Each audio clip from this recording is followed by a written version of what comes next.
I was the president of the Art Historians of Southern California, and one of our board members, Tom Folland, had recommended Erica to be an intern while she was at UCLA studying art history. Erica then went on to get a graduate degree at Claremont Graduate University. That's where my wife teaches. She's chair of the art department for the MFA program out at Claremont Graduate University. And so Erica and my wife got to work together. And then Erica became an adjunct at Claremont Graduate University and is now a PhD candidate, a doctoral candidate at UCLA in the Department of Chicano Studies. So it's amazing, like the trajectory we've had.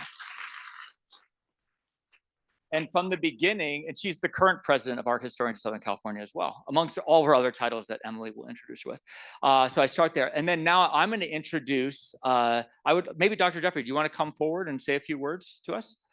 And then this would be a good time. Do you want to? Do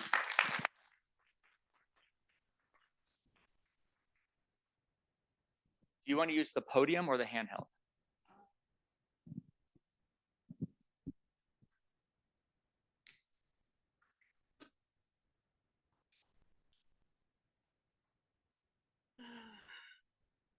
I'll use this. So good afternoon, everyone. And thank you for being here. And thank you for being on time. Walter, yeah. I was actually trying to log in to Zoom. And when I realized I'm supposed to be in person. So I think I'll be glad when our Zoom days are over. It's too confusing. Thank you all for being here, for making the time to be part of this really important program and opportunity as we actually come to the end of Latinx Heritage Month, which is from the middle of September to the middle of October, and officially ends on the 15th, tomorrow. This program is part of a series, what has become a series, as Professor Meyer said earlier. And then I hope it will become a longstanding tradition here at the college to recognize different segments of our society and the importance of each group in contributing to the whole fabric of this country and basically of the globe. We're a microcosm of the globe here at Santa Monica College because we have so many different people, cultures, ideas, concepts represented in our student body. And we're proud of that.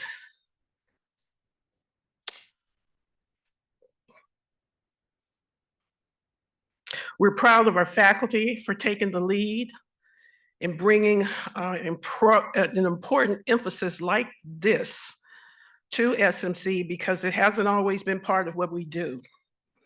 But we're a growing community. We are, just like you as students and classes are learning and growing, we're learning and growing as an organization. And my goal is that we will continue to get better and better. We don't get everything right, but we try to learn from that. And that's part of growth. So I don't know if you had a chance to recognize any trustees that were in the audience. I saw one trustee, Anastasia Foster, is here. You want to stand so people can see who you are? All right. And we have personnel, faculty, staff, administrators who may be sprinkled throughout the audience, other art faculty, other faculty from other departments. Anybody that's part of the learning community of the college, that staff that works here, raise your hand so folks will know who you are and where you are. Thank you. We all try to support each other and support the events. And this is not just a learning experience for students, it's a learning opportunity for all of us. So thank you again for being here. With that, I will stop my comments. I want to welcome to the stage Emily. Professor Silver, please come forward.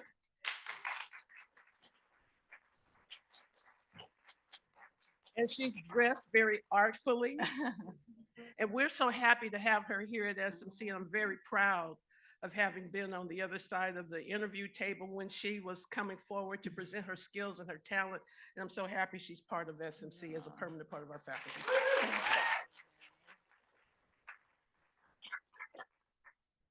Thank you. I wasn't expecting that, and now I'm even more nervous to be standing here. First, I want to also thank all of you for being here.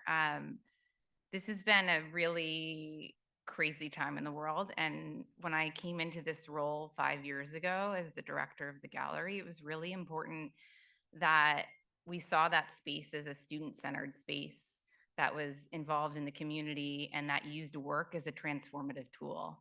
And that in so doing, we would bring up social justice issues. We'd talk about things that were often left in the dark and that our students could feel seen and heard. And so I just really want to thank Walter for always standing beside me, in front of me, next to me to help this be possible. And Dr. Jeffrey was believed in this vision since the beginning. I too hope that this can be something that we continue. If you weren't here, we started 5 years ago with the Prison Arts Collective. And then a year-long programming with Matika Wilbur, and we talked about indigeneity, and we started to talk about decolonizing higher education in our own curriculum. We wrote a learning guide with our students, with our art history faculty, Brianna Simmons, Nate Donahue, thank you so much for all of that work and research with me. That was picked up by the NEA, the National Education Association, under the Biden administration to implement into K through 12 education. So the work that our students made here is actually having a ripple effect within education beyond. Our students went to NCORE, the National Conference on Race and Ethnicity. We worked with the Black Lunch Table last year and Converge Vertex and Cole James. We had student shows, we've had photo shows, we've had faculty shows and alumni shows. And today we celebrate and welcome Concrete Hope. This is such an exciting exhibition. Erica and I have been in conversation for 2 years. So when I get a lot of emails from people like, hey, can I have a show at the gallery? And I'm already working 5 years out from now. So it's a thing that we're in conversation with, kind of. I don't know how Erica does it. She's got 20 exhibitions up right now. So that's a crazy thing. Dr. Jeffries, Jason Beardley, the Board of Trustees, for really supporting this collective vision has been so empowering and impactful for our students. There's a lot of hidden labor that goes in behind this, and I just want to make sure that we recognize Brennan Wheeler, who is still in the gallery, I think, sticking some vinyl on the wall for us to be there tonight. Amanda Artsy, Ken Cardwell, and Dana Wise, our art admins, who are still over there getting food delivered. To all the classified staff that are literally making this happen, like right now, that are going to be here when we leave, when the show closes tonight, that are going to clean up after us, all the folks that are going to be here tomorrow morning. I just want to really thank everybody for that. And to our past and present students, Jasmine McNeil's class last year and the exhibition and display class that wrote the learning guide, a first iteration in a catalog with Erica, and this semester, Kim Garcia and her students. To the art history faculty that offers free lectures in our spaces. They go and they study the work in the shows. They work on changing their curriculum every single year, and then invite the public and their students in. So if you haven't gone to one of those, they're on our website, so you're welcome to do that. And all the other amazing faculty that are working hard to incorporate this work, these shows are there for you to use to shift your curriculum to fearlessly decolonize this canon. The more light that we can shine in these dark spaces, in these dark times, the brighter it can be. The more we stand in our power and speak our truths, the clearer we can get. And the closer and the more we come together, the closer we can be. So thank you everyone for being here today from the bottom of my soul, really. Thank you. Usually I don't say anything because I get so nervous up here and sweaty in all the parts, but I did it, so I feel really proud of that. So, and I told my therapist I was going to say something awkward, and of course I did. The star of this event, though, is I have such an honor of working alongside her, and that we get to hear Erica today. Erica Hiragami is a first-generation transnational Japanese-Mexican immigrant, formerly undocumented of Otomi and Purepecha ancestry. I did it. She holds an MA in art business from the Sotheby's Institute of Art in conjunction with the Drucker School of Management and Getty Leadership Institute at Claremont Graduate University. She also holds an MA and MPhil and multiple BAs from UCLA in art history, Chicano studies, and Mexican studies. Hiragami is currently a teaching fellow and doctoral candidate at UCLA, where she epistemologically braids the aesthetics of undocumentedness to the challenge immigration policy and politics via contemporary art. Can we just applaud that for a second?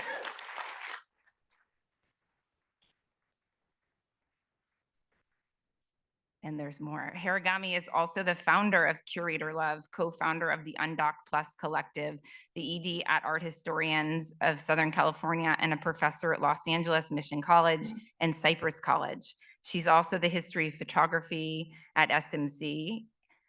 Beyond that, she is an arts fellow for LA Fellow, NALAC, NLI Fellow, DAICOR, the Decor Fellow, and CCI Catalyst. As a Getty and Crest Foundation Fellow, she has developed curatorial statements at museums across Mexico and the United States, while being a public art curator for the Department of Cultural Affairs in the city of Los Angeles and leading various commercial galleries. She's curated exhibitions for galleries and museums across the globe, and her written work has been published internationally. Currently living and working from Los Angeles, California, the unceded land of the Tongva, Tataviam, Serrano, Kizh, and Chumash people. Please welcome Erica Hiragami.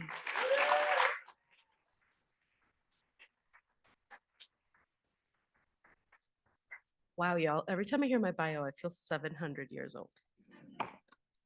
I will stop doing stuff as soon as we're done with this exhibition, I promise you. But in any case, I just wanted to say welcome to everybody. Bienvenidos a todos los que están en este cuarto. As everyone mentioned, first and foremost, I would like to thank Walter, Mayor, Emily Silver, Professor Jeffries for being here and for having my back during this past 2 years so that we can develop this project. So I will be speaking to you regarding the exhibition Concrete Hope, Esperanza Concreta today, but before we begin, let's do a little bit of grounding. I want to respectfully recognize that the land on which Santa Monica College currently stands is the ancestral and seceded territory of Tongva or Gabrielino, Kizh, and Chumash peoples. We honor the indigenous caretakers of these lands and their elders past, present, and future. This project recognizes that we are in their land and honors their welcoming of our energy into their spaces. But to understand Concrete Hope, we must first understand Photo SoCal.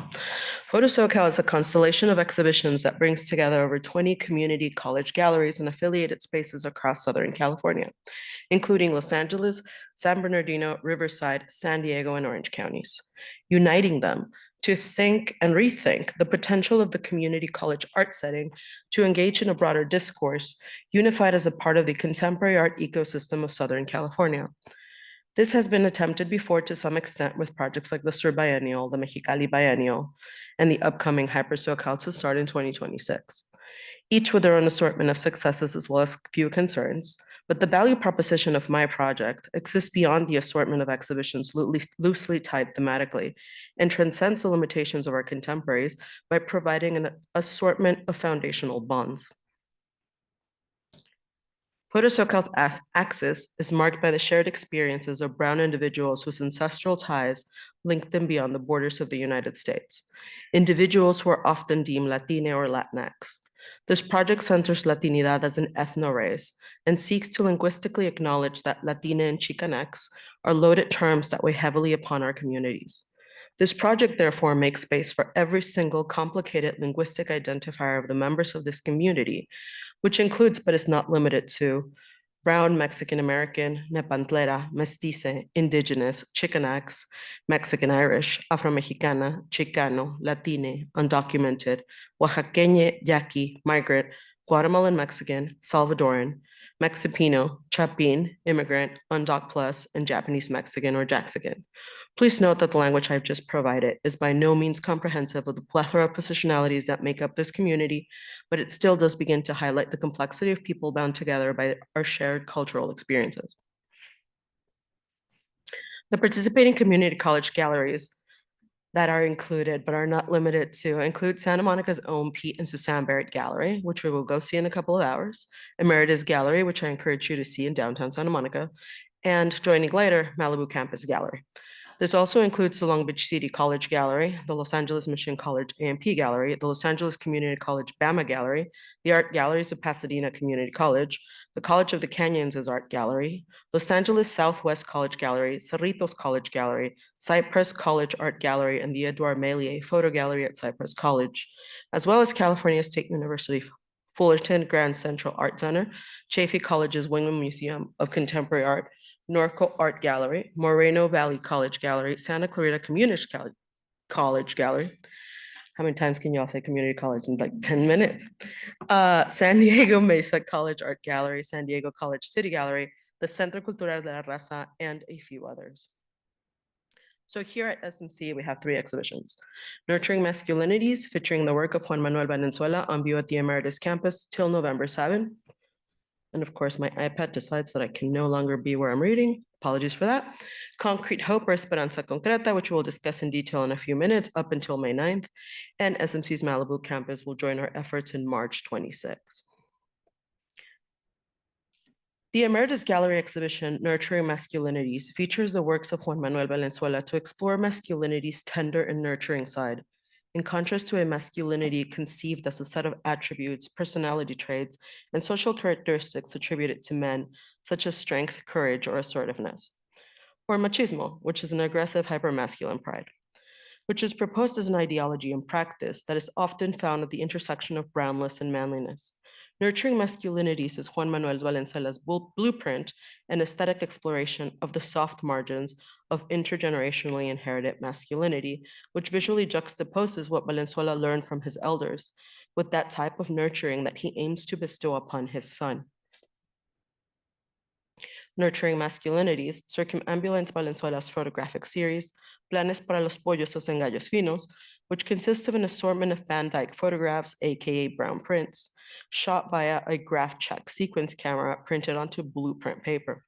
The image shown here evokes a deep softness, both conceptual and visually present, as apparent in the nurturing relationship between father and son, as well as a sense of comfort, belonging, and security that is part of the safe space that Valenzuela creates while photographing himself and his son in this intergenerational self-portrait. Unlike Sally Mann's often discomforting immediate family, in Valenzuela's series Planes para los Pollos en Gallos Finos, his son's sense of comfort in front of the camera is apparent. This tender image thus challenges inherent toxic masculinity, often at the center of the father and son Latina-Latinx relationship, in that it generates a conceptual, psychological, familial, and even aesthetic safe space for Valenzuela's son to rejoice in the gentleness of intergenerational male bonding alongside Valenzuela. But now as to the reason why we're here, let's talk about Concrete Hope, Esperanza Concreta. Concrete Hope, Esperanza Concreta is the Axis exhibition of Photo SoCal. From what happens at SMC extends every other project currently taking place in South California. The concept of concrete hope emerges from within Jose Esteban Muñoz's Cruising Utopia, the then and there of queer futurity, which I am showing you here, and I cannot encourage you all to read enough. Within this publication, Muñoz differentiates between hope modalities to explain that hope falters when in loss, but we need to anchor hope in the face of odds that are stacked up against us. In part, Muñoz asks that we take on a kind of abstract hope, beyond merely wishing. The type of participatory hope Muñoz encourages us to practice is thus a concrete hope, the kind of hope that is grounded in the consequential, a mode of hoping that is cognizant of exactly what insurmountable obstacles present themselves, but chooses instead to act upon them. I highly encourage you all to read this. So let's begin here. As a community, we are currently facing unprecedented times to the extent that we have never witnessed before. This is the first time in our lives for many of us that we fear for our safety in public, for that of our neighbors, for that of our loved ones, for that of our peers, for that of our families. In today's reality, brown bodies are violently hyper-visualized in the media and utilized as political scapegoats for the various faults of this very nation. Under the current sociopolitical context, I pose that photography has become the aesthetic axis to affirm the joyous, Latina and Latinx presence in this nation by unapologetically celebrating, honoring, and acknowledging Latinidad in all of its divine complexity. Transcending emblematic ideologies that are deeply tied to settler colonialism and nation building, instead allowing photography to become self-reflexive of a comunidad that centers placemaking and community care to affirm the presence of Latina and Latinx individuals. Esperanza Concreta, Concrete Hope, collides the aesthetic achievements of, and bear with me because I will say all of their names now, 38 photographers and lens-based artists as follows: Hugo Morales, Monica Arreola, Isabel Avila, Jamil Baldwin, Diana Barahona, William Camargo, Jackie Castillo, Damon Cáceres, Aldo Cervantes, Nube Cruz, Amina Cruz, Raylene de la Torre, Lisette Fedella, Humberto Flores, Devin Galindo, Iris Huerta, Eric Iñiguez, Catherine Juárez, Alejandra Martínez, Arlene Mejorado, Julissa Mendoza, Star Montana, Rodrigo Morales, Raylene Olalde, Diego Olivares, Lisette Olivas, Aidina Neth Ortiz, Mo Panders Ramos, Antonio Perez, Ryan Perez, Felix Quintana, Alcaid Ramirez, Alexa Ramirez Posada, Michelle Salinas Wamungu, who's in this very room right now, Juan Manuel Valenzuela, Maria Villanueva, Patricia Zambrano, and Amy Zapata. I will now briefly discuss a handful of the artworks in this exhibition. Peering from volcanic stone lies a beaded rosary that rests atop two hands positioned over a body's torso, transport directly onto a metate. An assortment of handwritten notes on colorful post-its, recalling a photographer's childhood memories, places over dozens of photographs digitally collaged that together portray a neighborhood's gentrification. La Boca del Rio in San Fernando Valley. A Chicanx man runs to the horizon as far as he can, get close to the Mexico-United States border in 10 seconds. All of these intricacies of a complex Latinidad collide in concrete hope, Esperanza Concreta. In the words of Elizabeth Ferrer, the camera is but a tool of self-reflection and self-affirmation. Antonio Perez's manos y metate, shown here, makes use of a natural material. Perez utilizes volcanic stone onto which he places a visual depiction. In a metate, a large stone grinding slab with a concave surface utilized since before colonization, conquest, and the European genocides that were inflicted on Mesoamerican Native American cultures. You grind seeds and grains and other foods to flour and paste. And I know that you are all now thinking of tortillas. Perez has chosen to render a photograph of his father's hands, the last he took before Perez's father's burial.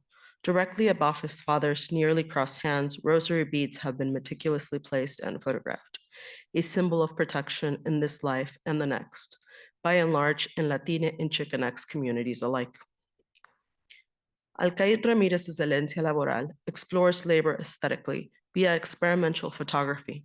Ramirez's installation includes a washer and a dryer machine upon which Ramirez has inlaid various family archival photographs, as well as deconstructed washing machines, serving as a projector screen depicting a video of an audience-less action in which Ramirez explores his inheritance in the form of pride and labor in the nuances of honoring legacy while questioning one's relationships to capitalism.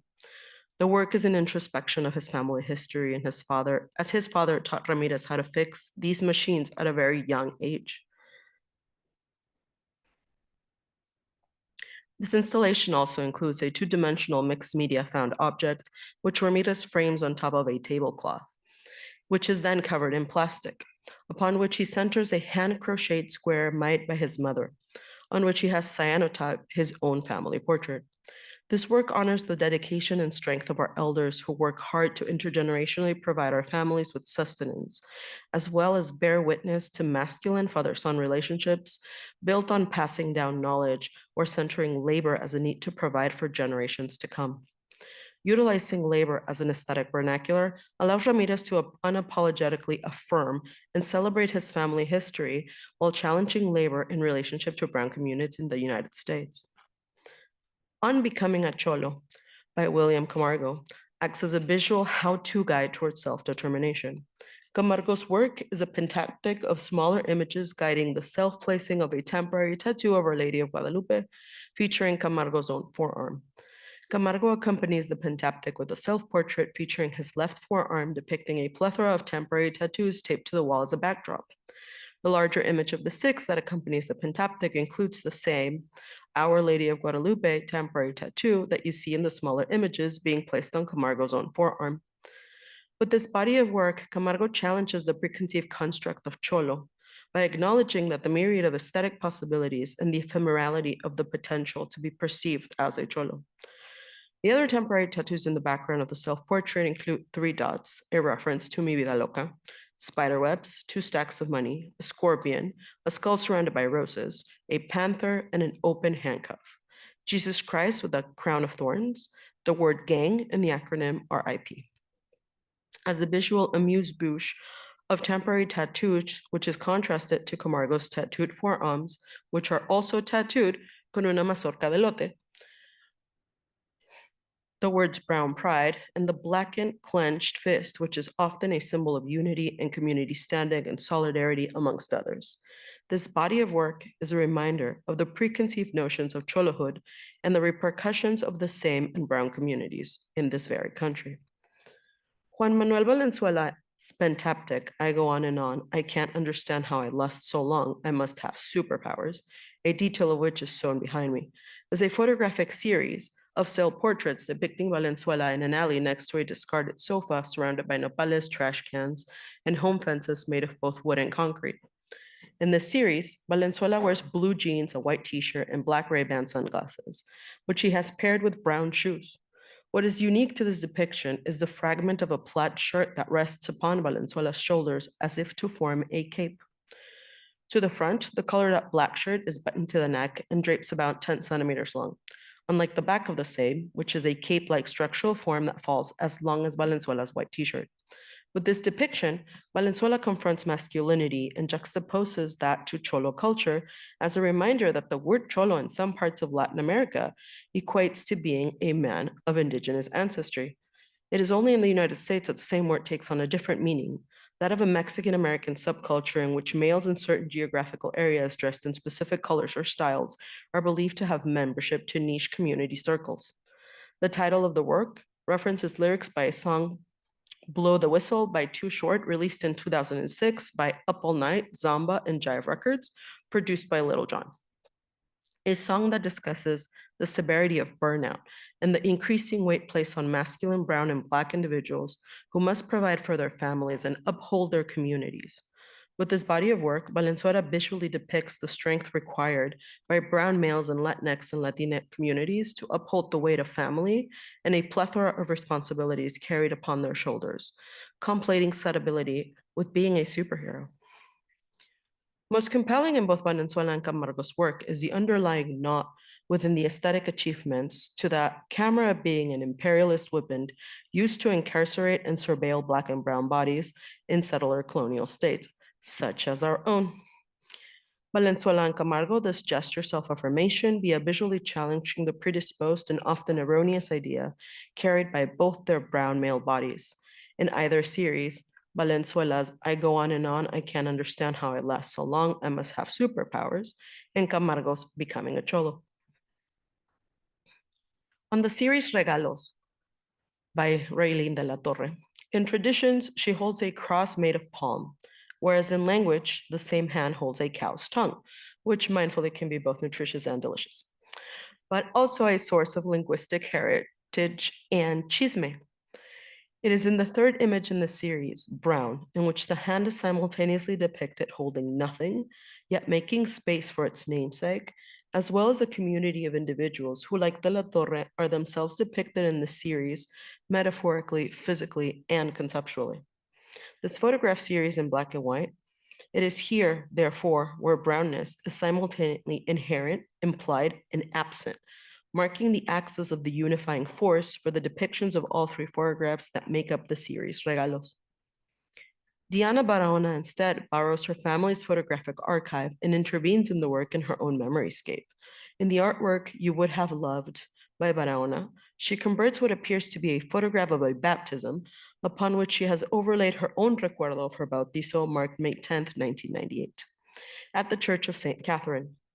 Noted are her parents' names, Eduardo y Doris, and her grandparents' names, Hector y Jenny. Alongside this inclusion, the prayer that we all know too well, to our guardian angel, Ángel de mi guarda, mi dulce compañía, no me abandones, ni de noche ni de día. Furthermore, Barahona includes the conjugation of the past conditional for should or would in both English and Spanish, which refers to the title of the artwork, Tú habrías amado. With this work, Barahona excavates her memoryscapes and conflates it with her family archive to challenge belonging to a community beyond linguistic boundaries. A nod to the Nosabo crowd in the room. The Moncázares work, on the other hand, converges on the exploration of memory, identity, and cultural history. As a fourth-generation Latina, bridging absences as constructed via reconstructing memories that reflect on themes of assimilation, disconnection, and belonging. His body of work, addresses the reshaping of autobiographical memory while reflecting and questioning the complexities of cultural identity. Piñata Pool is equal parts memoryscape and cultural belonging, as every brown child has fond memories of hitting or breaking a piñata to find an assortment of treats to be shared with cousins and neighbors. As featured in Piñata Pool, via reconstructing, restaging, constructing, and capturing the complexity of Latinidad, these photographs undertake the demands of a concrete hope by self-affirming the joy, history, and family. In Socorro y Reinata, para Frida y Chabela, Zambrano invites her grandmothers to restage a famous photograph of Frida Kahlo and Chabela Vargas taken by Nicholas Murray, both shown behind me. While the original photograph is set to depict the pair's hidden queer romance, in Zambrano's portrait, her grandmothers are shown gleefully lying on the ground for the camera, dressed and posed to replicate said image. This is a depiction of our gente for our gente and of our people's history, but also a joyous possibility to self-determine queer love as guided by the radical love of the matriarchs who came before us and them. Zambrano captures the joy of her femme elders and pays homage to the queer Latina history in our communities that often goes unspoken.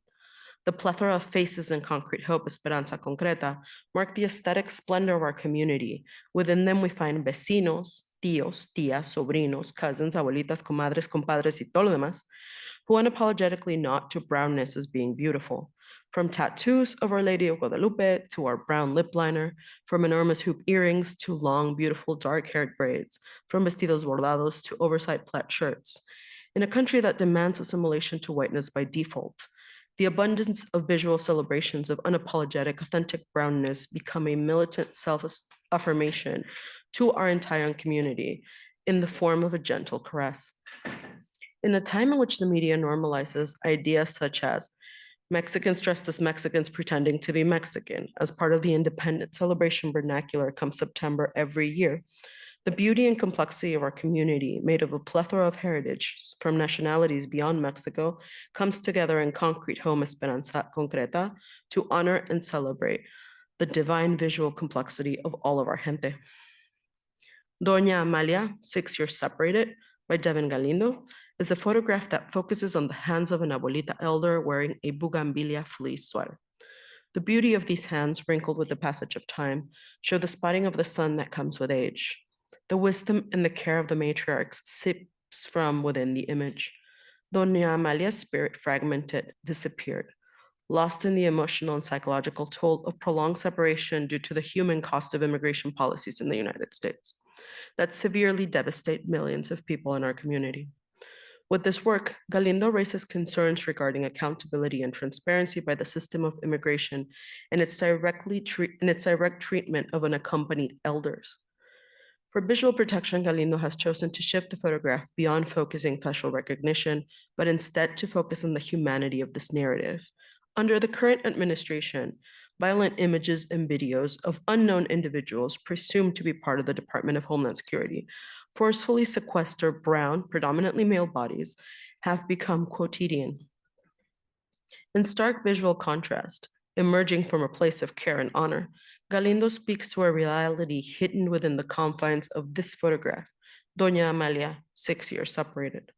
This image too speaks to family separation and flawed immigration policies, but it does so without triggering the viewer, without depicting the violence, without dehumanizing the brown body's pain, which contemporary visual media would have us consume ad infinitum. Las Casas También Migran is the only AI-generated video artwork of Concrete Hope, Esperanza Concreta, created by Mónica Arriola in 2024. It spans 5 minutes and 4 seconds. This video depicts a moving series of AI-generated images illustrating that people's homes move and adapt to new environments as physical and emotional mobility unite. Las Casas También Migran nods to a common practice in Mexico's northern border to move mobile homes to vacant lots while blending reality, fiction, migration, and autoethnography with AI-generated imagery. The video depicts a series of hyper-realist yet fantastical landscapes where silver homes and floating balloons produce splashes of water, where water ripples take endless form in each of the day and night scenes. As per the video, Arriola's home appears one day, just like the others. Southern California's brown community is made of peoples whose lineages predate the Mexico-United States border. Fronterizas make up part of the brown community of individuals whose culture is accessed by Concrete Hope Esperanza Concreta. Furthermore, the inclusion of a moving set of AI-generated photographs blurs the boundaries of photography to conceive of artificial intelligence as photographers and lens-based artists, mere artistic tool. The photographers and lens-based artists whose work collides in Concrete Hope Esperanza Concreta utilize a camera as a tool not of oppression, but instead to affirm their spirit in our community. Their aesthetic achievements found in this exhibition challenge the colonial underpinnings that are foundational to the canon of art history and to the history of photography. In this exhibition, self-portraiture transcends the flawed culture of genius to become a community-based practice de nuestra gente para nuestra gente. Placemaking, as conceived by the photographers and lens-based artists in Concrete Hope Esperanza Concreta, is a space free of borders and nation projects that honors immigrant journeys and the strength of labor of our community, all the while challenging our relationship to capitalism by providing a visual space that is self-reflective and centers the Latina Latinx politics of ancestral care that make up our communal open wounds. The photographers and lens-based artists in Concrete Hope Esperanza Concreta also unapologetically brownify photographic materiality by utilizing cinder blocks, volcanic rocks, ladrillos, washers, dryers, and even petates in metates as medium.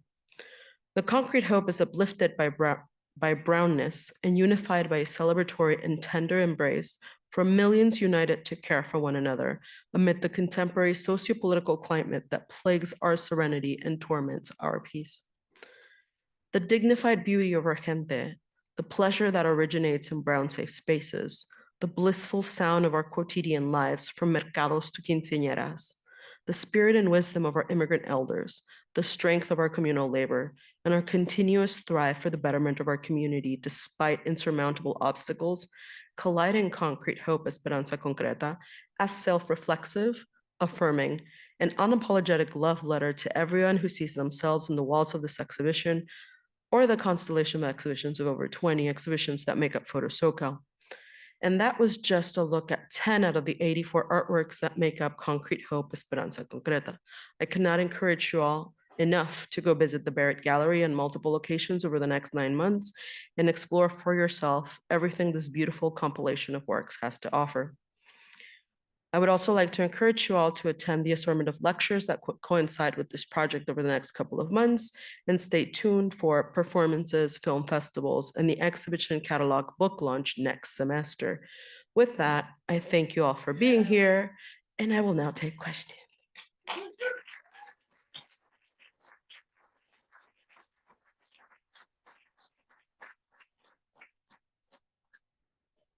Who has questions for me? Erica, that was amazing. Thank you. And the timing.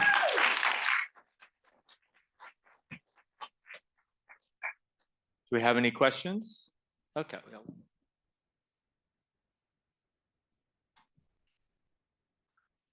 Thank you. I just wanted to ask about the sort of interplay between a softness and a hardness that I sort of notice in the works and in the title of the work, or in the title of the exhibition itself. And so do you have any comments curatorially of how this sort of developed, or where sort of the inspiration between this interplay stems from? So the inspiration of that comes from the very photographers themselves, because they've created a community amongst themselves with a lot of care and a lot of tender love amongst themselves. But as I was curating the exhibition, I realized that I have an affinity towards cinder blocks and things that look very heavy and come in multiples. And I was questioning myself as these things were arriving into the gallery last month. And I realized that on the driveway to my home, my neighbors have a tree that's surrounded by these cinder blocks that are kind of just falling all over the place. And every time I walk through my hallway, the place where I park my car, I feel very taken care of by my neighbors who have an avocado tree and are always telling me like, mija, si quieres un aguacate, llévatelo. And so I think that visually it is a great feature of Latino communities to come together in these extremely hard-looking spaces. And that's where we enjoy most of our softness. So I wanted to bring both into the exhibition, and also as an homage to my neighbors, but also to the beauty of our communities that doesn't often get highlighted, in contrast to what our idea of a beautiful brown space may or may not be. Any other question? Good thing I brought my tennis shoes. Oh, okay. Never mind, your next friend down here. Walter is exercising today. Okay, so given the fact that AI is extremely damaging to like the environment, and it's not like real art, why did you feel the need to like include it in something like this? So the AI that you're pointing towards, the non-real art, I completely 100% agree with you. When AI takes creative anything and then just spews out something, isn't real art. I wanted to find a space where someone with creativity utilized AI as a tool to enhance their creativity, as opposed to the opposite, just feed it something so that it could produce something. And I think that based on where we are in society today, we have to make space for so many different types of technology that don't reach everybody in our community. I think a lot about Waymos and Cocos, right? That's our reality in the West Side, but there are certain populations in the same county that don't have access to this. And it's also a tension. So for me, the way in which Monica Arreola utilized AI is the way in which we should be utilizing AI, to have it be a tool of creativity as opposed to remove or to take away from what's creative, the environmental impact of it aside. And I also do think about that a lot in regards to the arts ecosystem, because the environmental footprint of the arts ecosystem is torturous, considering we spent the bulk of our time shipping artwork overseas, and we ship everything in plastic. But I think that technologically speaking, we should learn from the tools that we have, but should place that knowledge in the hands of professional creatives who could do so ethically. And then from there, learn from that. There was another question over here. Right, pants in the front, middle front. Yeah. So, would you consider these pieces of art counterculture, considering the government, how the laws they're placing and how they're reacting to all the stuff that's been going on?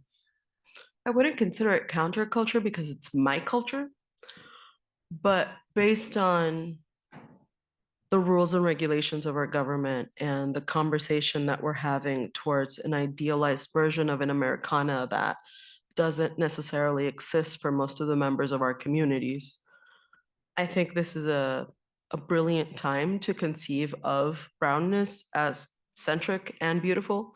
But I also think that because of everything that's happening in LA, Chicago, and well, now Portland, etc., it's also a perfect time to be making space for acknowledging the joyous moments within Latino communities beyond just thinking of immigration and how people don't deserve to be in places where they've lived their entire lives. Another question? Okay, this will be the last question, and then maybe Erica, you'll stick around for individual questions Sure. afterwards. Okay.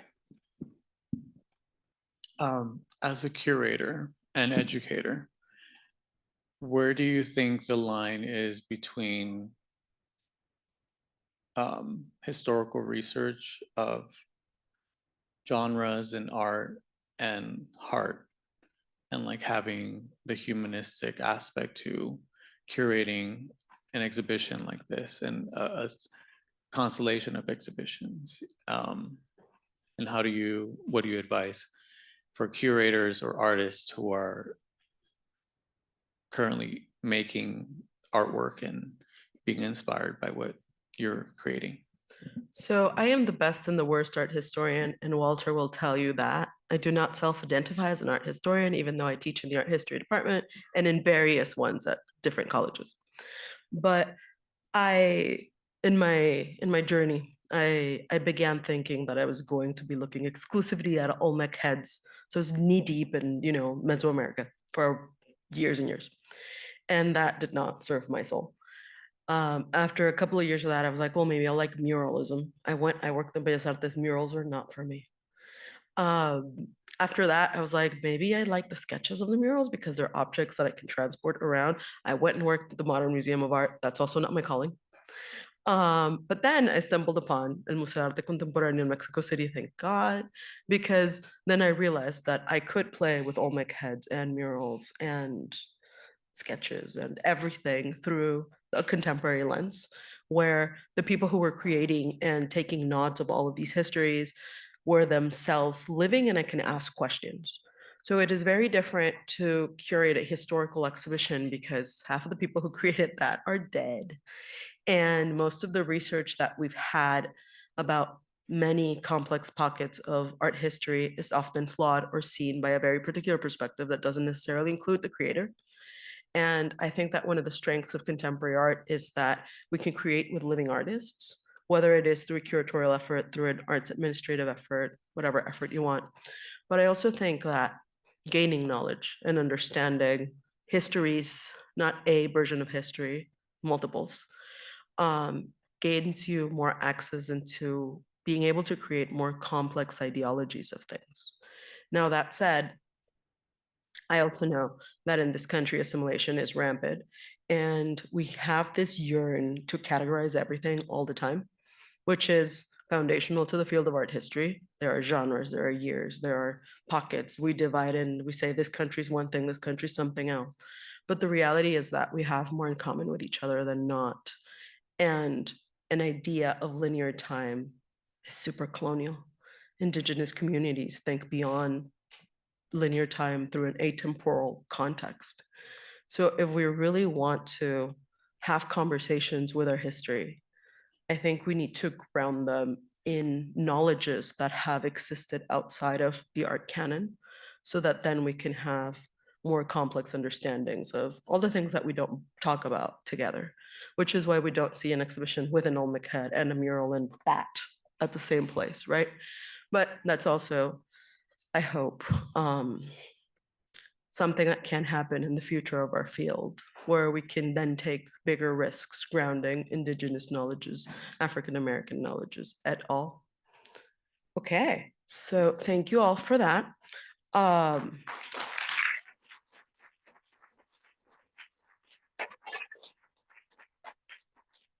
Thank you again for attending this keynote presentation. I will see you at the Barrett at 5, where we will have live music by DJ Buchona, as well as food by street vendors Nick Tamal, L.A. Ochoa Bros, La Guarita, Eduardo's Tamales, and Del Mar's Fruit, whose owner Jorge was detained by ICE on August 27th.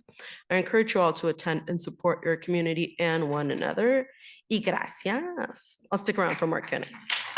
Thank you. Thank you.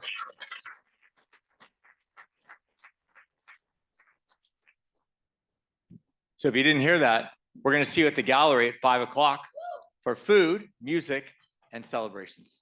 Thank you.